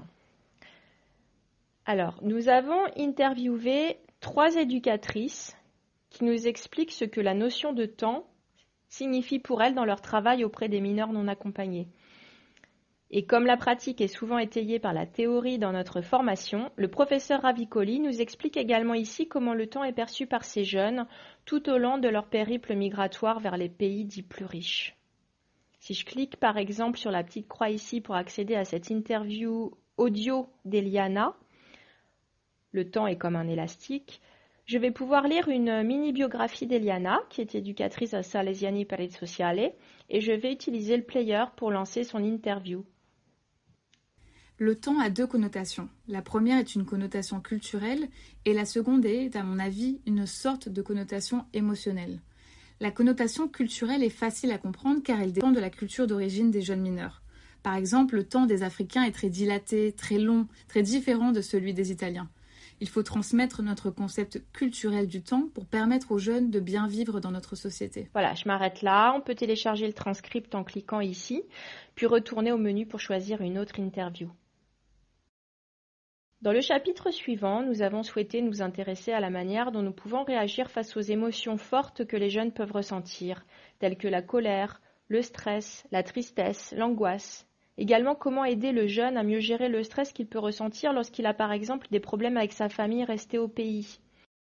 Donc, pour illustrer ces situations et permettre à l'apprenant de réfléchir à ses propres pratiques et prendre du recul par rapport à celles-ci, nous avons filmé un petit sketch avec deux éducatrices. Donc à gauche, voici Elma. Elma, c'est son vrai prénom. Elle est éducatrice chez notre partenaire italien Salesiani per il Sociale. Elle joue le rôle de l'éducatrice dans la scénette. Et à droite, Patricia, qui est éducatrice à Apprentis d'Auteuil et qui va jouer le rôle d'une jeune mineure non accompagnée. Donc la scénette se présente sous la forme d'une vidéo interactive en 2 volets. À la fin de chaque petite scène, on invite l'apprenant à réfléchir à ce qu'il vient d'observer et ce qu'il pense de la réaction de l'éducatrice. Je vous montre la première scène.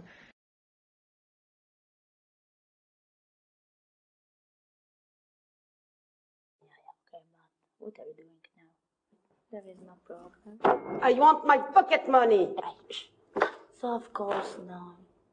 Don't worry, there is any kind of problem. I want my pocket money now. Go away. Now I have to close. Sorry. See you later. Donc comme vous pouvez le voir, une fenêtre pop-up s'ouvre directement dans la vidéo et pousse une question à l'apprenant afin qu'il analyse ses propres pratiques et réagisse à ce qu'il vient de voir en cochant la case qui lui semble la plus appropriée. Ensuite, l'apprenant clique ici et visionne la deuxième scène. Donc ce contenu est particulièrement adapté à une analyse en groupe également et pourra donner lieu à un débat intéressant sur la manière dont on doit réagir dans ce type de situation. Le chapitre 4 s'intitule « La vie privée, les secrets et les silences ». Donc ici, nous allons voir comment les éducateurs peuvent accueillir et comprendre le silence de certains jeunes et réagir lorsqu'ils sentent que le jeune ne leur dit pas forcément la vérité. Donc ici, nous trouvons à nouveau du texte, une vidéo dans laquelle le professeur Ravicoli partage avec nous le fruit de sa recherche sur le sujet et dans laquelle il insiste sur l'importance de respecter la vie privée des jeunes gens et leur droit absolu au silence. Je vous laisse découvrir un court extrait.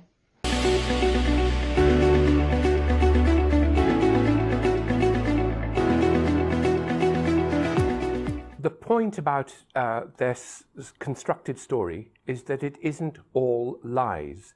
The second point is that social workers are not immigration. They are not waiting at the border to judge truth and lies. Social workers are there to take care of the young person. So when you listen to a young person, listen first to their story of how they became a human being who wanted to live. Don't judge them about whether they are telling the truth in relation to the asylum story. They may at a later time choose to tell you. They may not choose to tell you. That's not your concern when you meet them first of all. When you meet them first, forget about truth and lies, put them in the background, appreciate the human being in front of your face.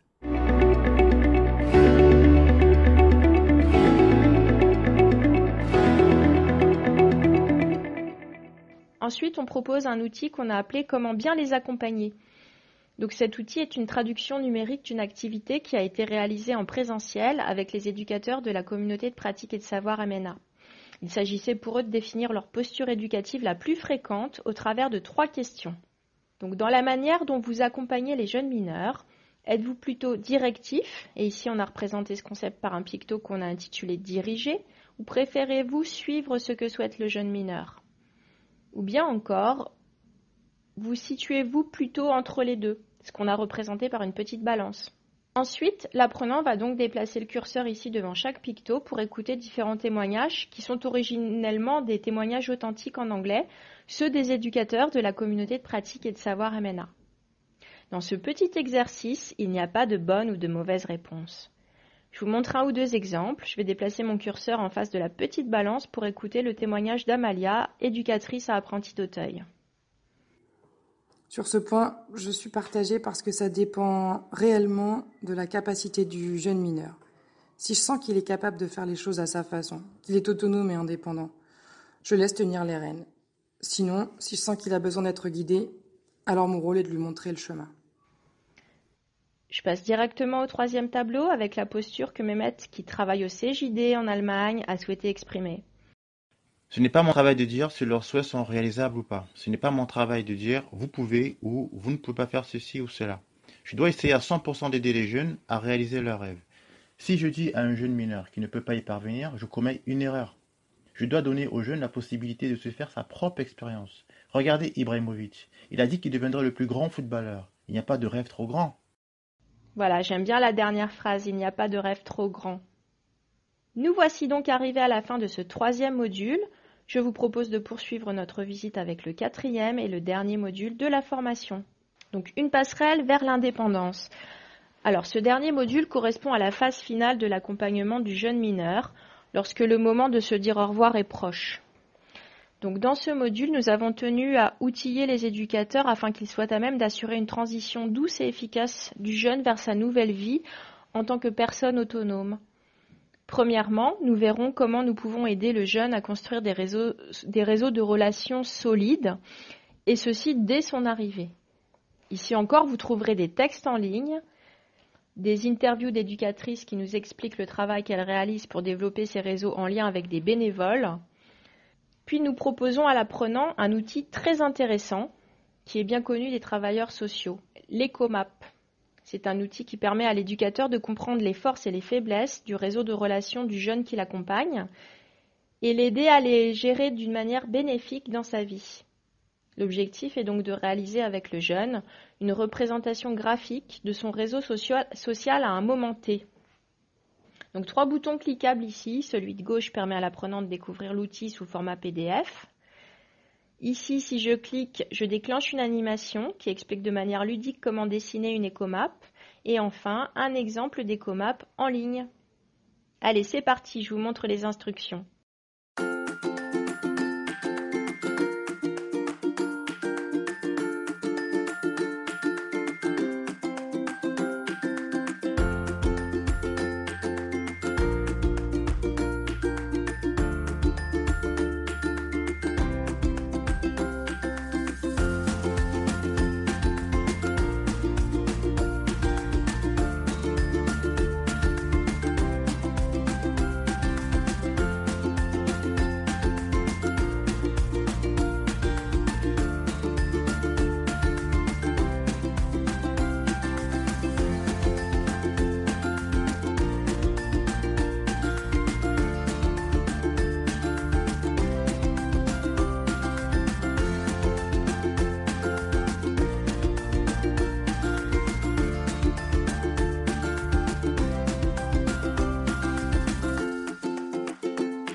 Donc à la fin, on propose un récapitulatif à l'apprenant qu'il peut télécharger ici en cliquant sur ce bouton. Je passe maintenant à l'exemple en ligne. Donc voici les comaps de Sunil, un jeune mineur bien évidemment fictif. Donc comme vous le voyez, lorsque je passe ma souris sur chaque photo, le rôle tenu par cette personne s'affiche. Et ce qui est intéressant, c'est que cette représentation va bien au-delà des relations simplement biologiques du jeune que nous voyons ici.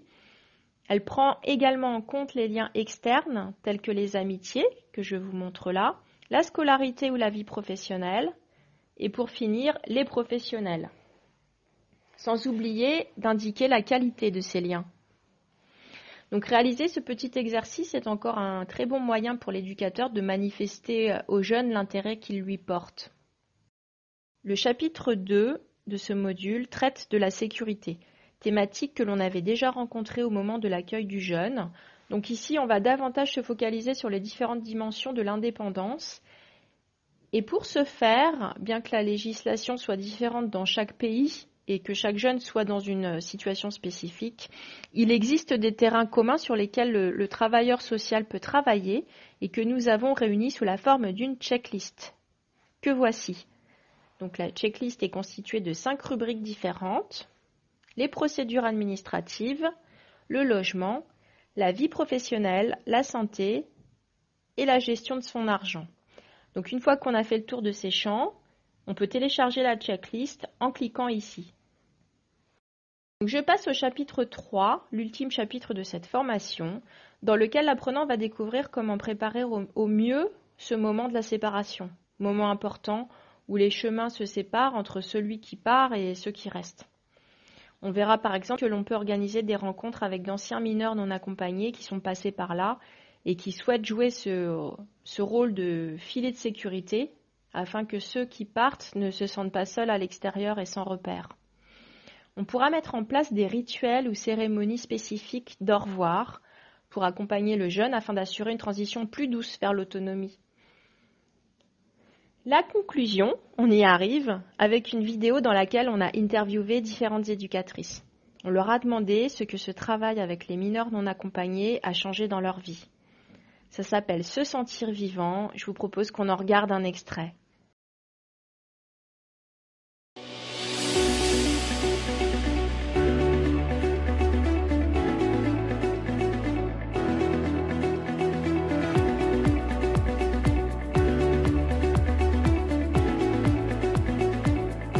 Working with unaccompanied minors really changed my life because I learned so many new things, like culture, like different point of views. It's working with minors in general, children. They are children. There is no difference between unaccompanied minors and children. Travailler avec les mineurs non accompagnés m'a beaucoup apporté dans la vie. Déjà une sérénité au niveau de mon travail avec ces jeunes. Et je me rends compte que j'ai développé le sentiment d'empathie. J'ai vraiment pas de difficulté à entrer en contact avec ces jeunes. Et quel que soit le jeune, hein. This job is exciting. It gives me the desire and the strength to learn continuously. It opened my eyes to the need of the others. It has changed my way of thinking and my way of living. During my traveling in Kenya, the experience from work with the minors, they helped me in the country. So I learned something about the language and I come back to work and I could speak with the minors some words from Kenya and they were so happy. And they were very feel close to me. Ça rejaillit dans ma vie personnelle, ce que les mineurs non accompagnés m'ont apporté. C'est pour ça, quand la direction m'appelle Victoire, on va recevoir telle personne. Vraiment, je te reçois tel que tu es, avec le seul bagage que tu as, ta culture. Et c'est ce que j'essaye de vivre dans ma vie personnelle aujourd'hui. Et à chaque fois, les gens ont tendance à me dire...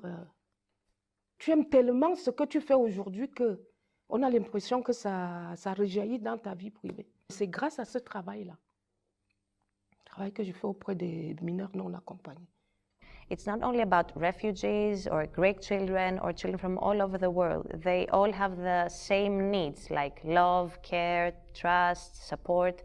So for me it's a gift and is a big responsibility because I have to support them and give them a better chance to their new life. For me, it's a big school. When I realized that there are a lot of children who face difficulties in their lives, I understand that my problems are not so important.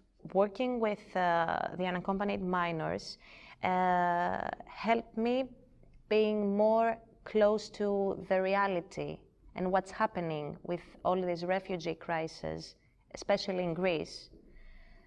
So it's a job that keeps you alive and it's closer to the to reality than theory, which is perfectly fine, but for us working in the field is totally different.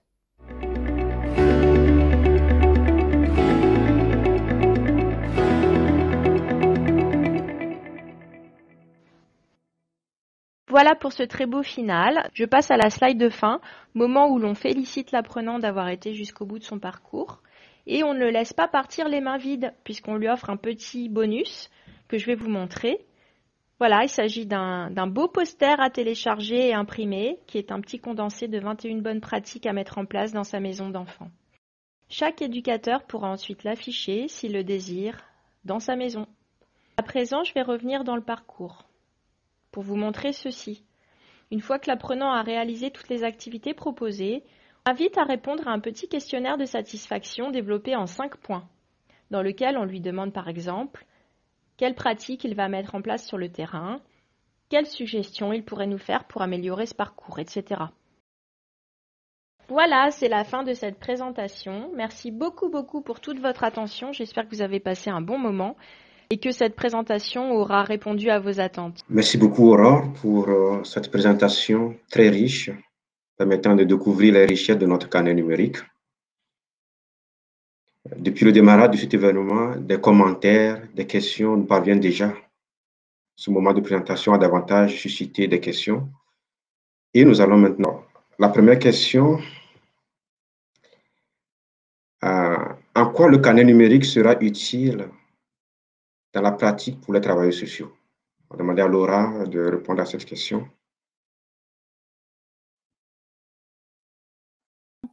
C'est une très belle question et j'espère qu'à travers cette démonstration par Aurore du carnet numérique, vous avez déjà quelques éléments de réponse.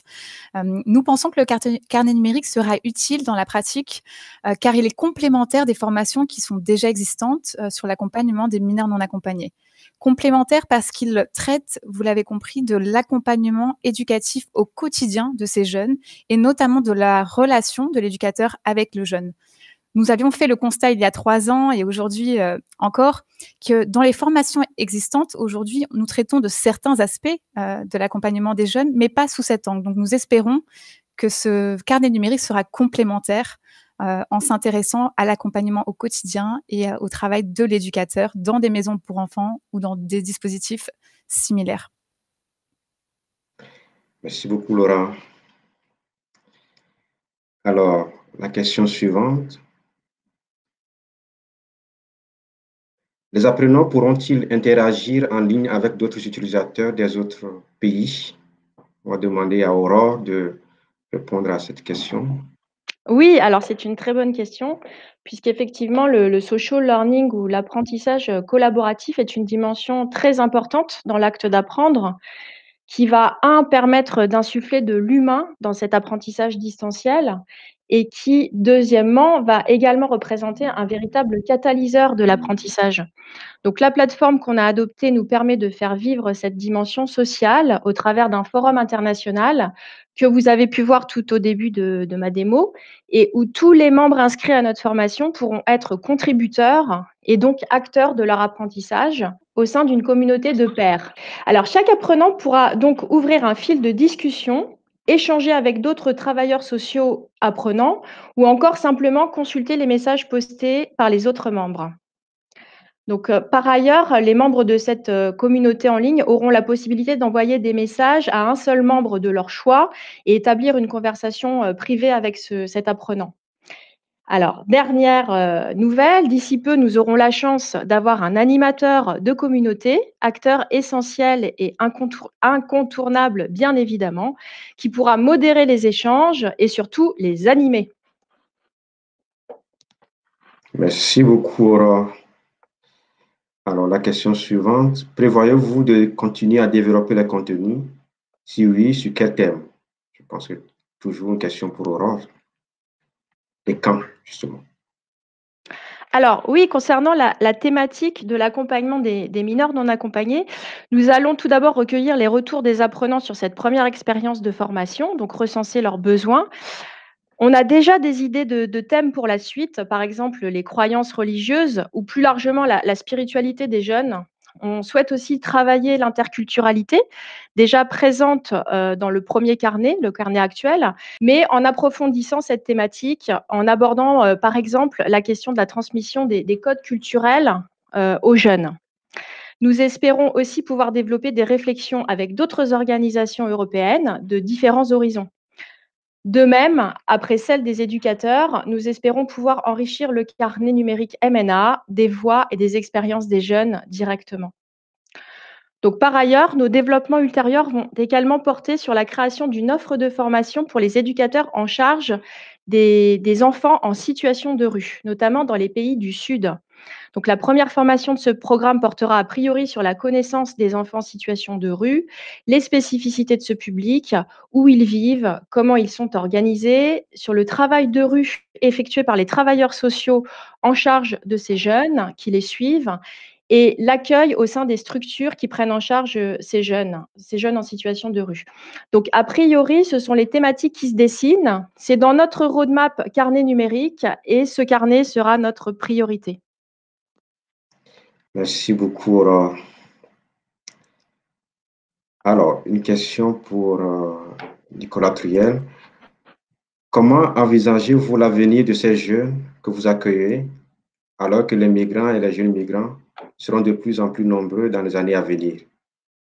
Quel sera le rôle d'apprenti d'Auteuil dans ce contexte? Merci pour cette question. C'est sûr que l'avenir n'est pas facile, donc il y a beaucoup de travail à faire et que Apprenti d'Auteuil n'est pas le seul à pouvoir répondre à cette question, mais je pense qu'il y a des réponses. Je pense particulièrement à ce qu'Apprenti d'Auteuil peut faire dans le champ de la formation professionnelle, la formation scolaire, l'apprentissage. Et puis, je voudrais penser à un autre thème aussi, qui est l'accompagnement de ces jeunes au-delà de la prise en charge par la protection de l'enfance.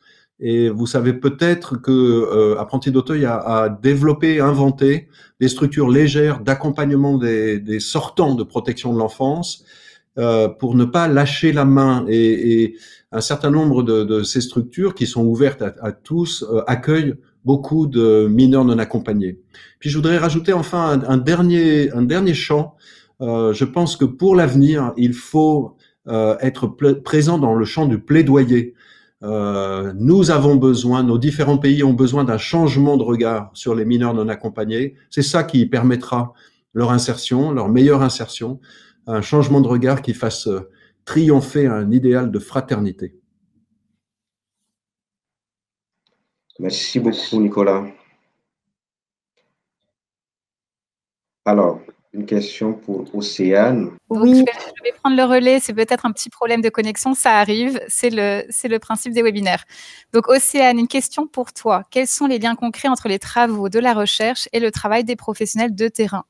Les travaux ont-ils un impact concret sur les pratiques de ces derniers et les font-ils évoluer, par exemple? Auriez-vous également quelques exemples? Une belle question. Oui, c'est une belle question. Merci Laura, merci Jean. C'est une belle question qui illustre en fait le travail des chercheurs et le travail des travailleurs sociaux. Comment est-ce qu'on collabore ensemble et comment est-ce que se fait la recherche? Il y a des liens concrets entre les travaux de recherche et le travail des travailleurs sociaux et des éducateurs. Par exemple, les chercheurs vont s'intéresser à des questions qui concernent directement les éducateurs, ne serait-ce que, par exemple, la qualité de l'accueil, la façon dont les mineurs vont être, par exemple, accompagnés dans les premières étapes de leur arrivée dans le pays. Les chercheurs vont par exemple s'insérer dans des maisons d'accueil et vont observer, vont faire des entretiens et ensuite vont pouvoir analyser un petit peu les résultats qui ressortent de ces travaux-là. Ils peuvent aussi concrètement s'intéresser directement au point de vue des jeunes et les interroger sur leurs expériences au sein de ces lieux d'accueil, de ces lieux de prise en charge, et voir un peu ce qui, selon eux, a été des expériences positives ou des expériences négatives. Par rapport à la transmission et l'impact concret, le dialogue entre travailleurs sociaux et chercheurs est important dans le sens où justement les travaux des chercheurs doivent être transmis le plus possible et le plus largement possible aux travailleurs sociaux pour pouvoir faire évoluer leurs pratiques si, par exemple, certains points peuvent être à changer. Par exemple, au sein de ma recherche, je fais une recherche actuellement sur les parcours migratoires des mineurs en Europe et sur l'impact du parcours migratoire sur leur bien-être psychologique, mais je m'intéresse aussi plus particulièrement aux raisons pour lesquelles les mineurs continuent à rester mobiles. Donc, lors de ce travail-là, j'ai suivi des jeunes tout au long de leur parcours migratoire dans plusieurs pays et je me suis intéressée à savoir pourquoi ils n'ont pas pu rester, pas pu s'installer dans certains foyers, dans certaines maisons d'accueil, qu'est-ce qui ont été les raisons qui les ont incités à reprendre la route pour chercher un meilleur endroit ailleurs. Et un des aspects principaux qu'ils ont évoqués était la qualité de l'accueil, la qualité de la posture du travailleur social, la qualité aussi de l'information qui était transmise. Et tous ces éléments-là, par exemple, peuvent avoir un impact sur leur décision à s'installer ou à reprendre leur mobilité. Voilà. Merci beaucoup, Océane. Je suis revenu. Alors, toujours une question pour toi. Selon la recherche, quels sont les sujets les plus importants autour de l'accompagnement des mineurs non accompagnés qui devaient être traités au sein d'une formation? Alors, c'est une question assez, je dirais, intéressante parce que la façon dont les carnets numériques ont été conçus a été justement pour mettre en avant les éléments essentiels qui, selon nous, selon les travailleurs sociaux et les chercheurs, doivent être abordés au sein de la formation. Les questions de l'accueil, la qualité de l'accueil, de la sécurité, la qualité de l'accompagnement, la qualité aussi par exemple, la qualité des réseaux qui peuvent être construits dans cette phase de l'accueil sont des éléments essentiels. Les passions ordinaires telles que tout le travail qui peuvent être faits autour de la nourriture. En fait, tous les éléments, selon moi, qui ont été abordés et qui ont été sélectionnés pour faire partie de cette formation sont des éléments essentiels pour aborder la question de la prise en charge et de l'accompagnement des mineurs. Bien sûr, c'est un premier carnet numérique. Comme l'a expliqué Aurore, il se peut que d'autres contenus soient ajoutés ou soient évoqués. Il y a énormément d'aspects à évoquer dans la prise en charge des mineurs. Tous ne pouvaient pas, je pense, tenir au sein de ce carnet numérique, parce qu'il y a déjà énormément de contenu, c'est d'une richesse incroyable, mais il y a énormément, bien entendu, d'éléments tels que aussi le bien-être physique, la santé psychologique, qui doivent également être abordés dans ce genre de contenu. Voilà, mais pour une première formation, je pense qu'on a énormément d'éléments qui sont déjà abordés. Merci beaucoup. Merci Jean. Alors, je pense que c'est une autre question pour toi, Océane. L'analyse des pratiques restera-t-elle un moyen pour accompagner les travailleurs sociaux? Alors, je vais répondre du coup. Après, si d'autres personnes, si d'autres intervenants veulent ajouter quelque chose, je pense que ce sera intéressant de leur donner la parole. En effet, je pense, et les chercheurs qui ont pris part à ce projet sont aussi convaincus que les pratiques peuvent être améliorées. Elles peuvent être améliorées par l'ingéniosité développée par les travailleurs sociaux. En fait, il y a énormément de pratiques qui sont déjà présentes et qui ne sont peut-être pas portées à la connaissance de tout le monde. L'analyse des pratiques permet peut-être de remettre en avant des pratiques qui ne sont pas forcément bien connues. Elle permet aussi d'améliorer la qualité de l'accueil, améliorer le niveau de formation des travailleurs sociaux et donc d'améliorer leurs compétences, leur approche de leur travail, peut-être aussi de cette façon-là le bien-être dans leur travail également, parce que c'est un élément très important aussi qu'il faut aborder, la question du bien-être des travailleurs sociaux dans leur pratique. Et cette analyse continue, elle permet justement de permettre un cercle vertueux que ce soit le bien-être des travailleurs sociaux, mais aussi des jeunes, de se sentir bien accueillis, de se sentir prêts à aborder cette phase-là de leur parcours avec sérénité et confiance.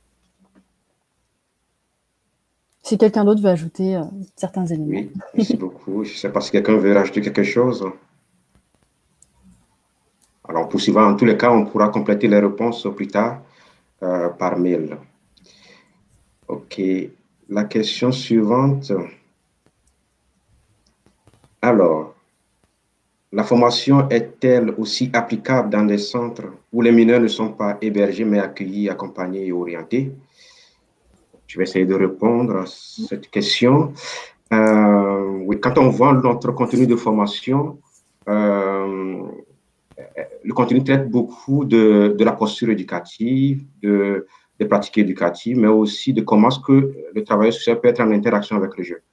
Alors, donc on a essayé de l'aborder au moment de l'accueil ou pendant le séjour et puis pendant le départ. Donc, quelque part, on peut dire que pour une structure qui travaille sur l'accueil, notamment des jeunes, cette formation est bien utile. Voilà. Elle est bien utile puisque cette structure trouvera effectivement des ingrédients pour améliorer ses pratiques.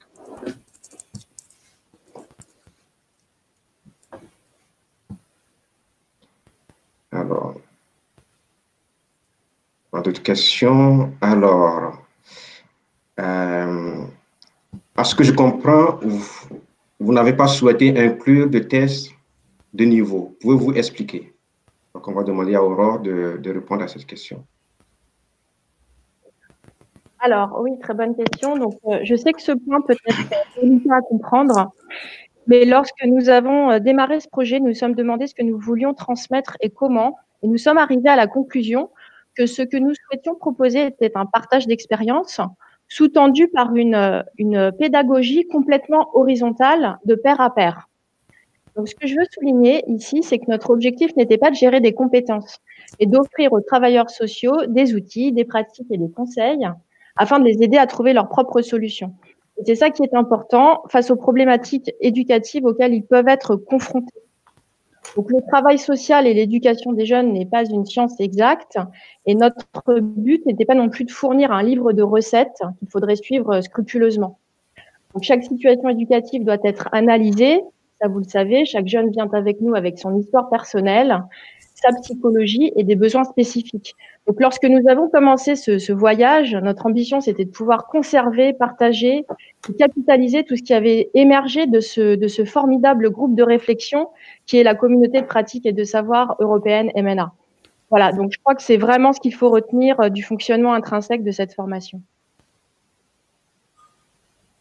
Merci beaucoup, Aurore. Alors, une question suivante. Quand les prochaines versions du carnet seront-elles disponibles? Quelles autres langues avez-vous prévu de développer? Laura, peut-être, répondre à cette question? Oui, bien sûr. Alors, dès aujourd'hui, la version française et anglaise est disponible pour les éducateurs qui peuvent dès à présent et qui auront toutes les informations à l'issue de ce webinaire s'inscrire et suivre le parcours de formation. Nous allons aussi développer le carnet en italien, grec et allemand d'ici la fin de cette année. Voilà, nous avons privilégié aujourd'hui les langues grâce au financement que nous avons obtenu des membres des organisations partenaires au projet. Et pour la sortie du carnet numérique, du deuxième carnet numérique sur les enfants en situation de rue, comme l'évoquait Aurore, ce sera d'ici fin 2021. Voilà. Merci beaucoup. Alors, le carnet numérique MNA est-il pertinent pour des associations travaillant dans le monde, dans le reste du monde, auprès des mineurs non accompagnés, notamment hors Europe? Je vais essayer de répondre à cette question. Comme vous l'avez compris, on a fait le choix de proposer un carnet numérique qui traite de l'accompagnement éducatif. On a fait le choix de ne pas traiter le carnet numérique sous l'angle du cadre réglementaire des différents pays européens. Et étant donné que les besoins des mineurs non accompagnés d'un pays à un autre, on peut dire que c'est presque le même besoin, le contenu que nous avons proposé peut effectivement bien répondre dans d'autres contextes pour l'accompagnement des mineurs non accompagnés. Voilà. Alors, une autre question. Pourquoi avoir fait le choix d'une formation européenne alors que le cadre réglementaire l'accompagnement dépend du cadre législatif qui est différent selon les pays. Alors, donc, ce que j'ai répondu tantôt peut permettre de répondre aussi à cette question. Alors, c'est vrai qu'il y a déjà d'autres formations qui existaient quand on a réfléchi à ce projet. Il y a des formations sur le cadre réglementaire de certains pays, des formations sur le trauma et tout. Et nous avons fait le choix de proposer une formation sur l'accompagnement éducatif. Donc, notre formation vient compléter ce qui existe déjà. Et voilà. Donc, nous avons fait ce choix parce que c'est ce qui manquait, notamment sur le terrain, et on a voulu proposer quelque chose en complément.